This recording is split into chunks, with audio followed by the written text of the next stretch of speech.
My name is Ben Moses Ilakut. I am the Technical Communications Officer in the SARECA. I head the Knowledge Management, Information and Communication thematic area. Cutting across Africa, stakeholders including government, agricultural research for development institutions, extension agencies and education, and even the private sector, including the farmers, are demanding for knowledge-based agricultural transformation. And conscious of this, SARECA developed a thematic area in charge of knowledge management, communication and information with the aim of improving management and access to reliable and up-to-date data and information and knowledge. And this is aimed at supporting decision-making and advocacy in the member countries. We do this and ultimately with the aim of contributing to the attainment of inclusive and sustainable agricultural development in Eastern and Central Africa. SARECA coordinates knowledge management communication through a number of priorities. The first priority is identifying and addressing regional challenges that are constraining management of agricultural knowledge and information. We do this by engaging with our knowledge partners in the National Agricultural Research Institutes and establishing agreements with them and other agricultural research for development institutions. We also benchmark best practices globally to ensure that we get the best when we are managing knowledge in the sub-region.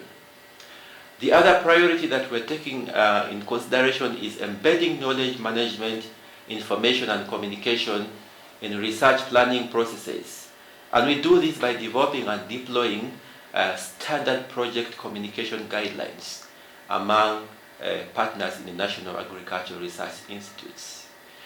We are also promoting knowledge management partnerships to ensure the interoperability of our systems with the National Agricultural Research Institutes. And we do this by promoting and developing frameworks for sharing knowledge resources between the National Agricultural Research Institutes and SARECA Secretariat. Promote functional platforms for communicating and sharing knowledge. And we do this by establishing and strengthening information hubs in the National Agricultural Research Systems.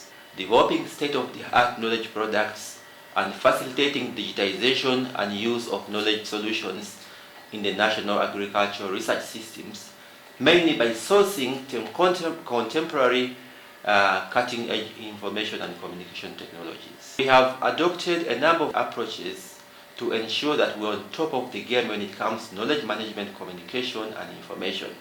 First, we do capacity gap assessments to identify individual, institutional, and infrastructure capacities that are required to be addressed to ensure optimal performance in knowledge management. We also undertake annual capacity strengthening engagements, mainly for knowledge management and communication experts in the NARIs. And we also support the NARIs to develop and refresh their knowledge management, communication, and information strategies. At the end of every year, we carry annual status review with our key knowledge management experts from the NARIs to see how we performed at the Secretariat, but also at the national level. And then we plan for the way forward. But above all, make sure that we are implementing the knowledge management cycle. This cycle begins by promoting the generation, collection, collation, processing and dissemination of knowledge. And we do this by developing standard guidelines that we use at the Secretariat and that we use for co-creation with our partners in the National Agricultural Research Systems. We welcome you to come and participate in the area of knowledge management with the SARECA. Thank you.